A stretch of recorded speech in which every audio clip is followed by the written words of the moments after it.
SSP traffic rural RP Singh ने पानपुर कश्मीर के चंदहारा में श्रीनगर कौमी शाहरा पर एक खुसूसी मुहिम चलाई, जिसमें उनके हमरा डीएसपी इदरीस अहमद के साथ साथ दीगर अमला भी मौजूद था। मुहिम में ट्रैफिक की खिलाफ वर्जी करने वालों के खिलाफ कानूनी कार्रवाई अमल में लाई गई। एसएसपी ने बताया कि अभी तक दर्जनों चालान किए गए और कई गाड़ियों को सीज भी कर लिया गया। उन्होंने कहा कि ये मुहिम लोगों की हिफाजत को यकीनी बनाने के लिए उठाए जा रहे हैं।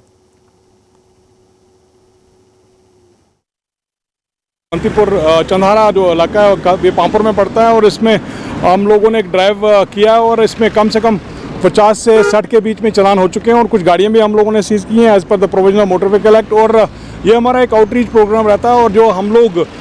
जितने भी हमारे डीएसपी साहबान हैं या फिर एसओज हैं या डीटीआई उनको कह के रखा हुआ कि they are going to go for the maximum drives so that एक हमारा एक अवेयरनेस का भी ये प्रोग्राम बन जाता है हमारा, और ताकि हम लोगों को कम्यूटर्स को ड्राइवर्स को चाहे वो कैब वाला ड्राइवर हो या फिर 4 व्हीलर या 2 व्हीलर या फिर बड़े ट्रकर्स जितने भी रहते हैं, so that they should come to know about their obligation towards the motor vehicle act. और खासकर जो लोग हैं यहाँ पे उनको भी ध्यान में रहना चाहिए कि हमारा जो अवेयरनेस प्रोग्राम के थ्रू ही उनको जितलाते हैं हम लोग और बताते हैं और उनको एजुकेट भी करते हैं, क्योंकि मुझे लग रहा है कि educate to people, to the commuters, to the driver is very much essential so that motor vehicle act के तहत जितने भी कानून हैं उनको पता चले, उनका फॉलो करने का तरीका पता चले। और उसके साथ साथ हम लोगों को नज़र आ रहा है कि हमारा जितना भी अवेयरनेस प्रोग्राम जो है उसका एक रिजल्ट ओरिएंटेड रहता है ये, और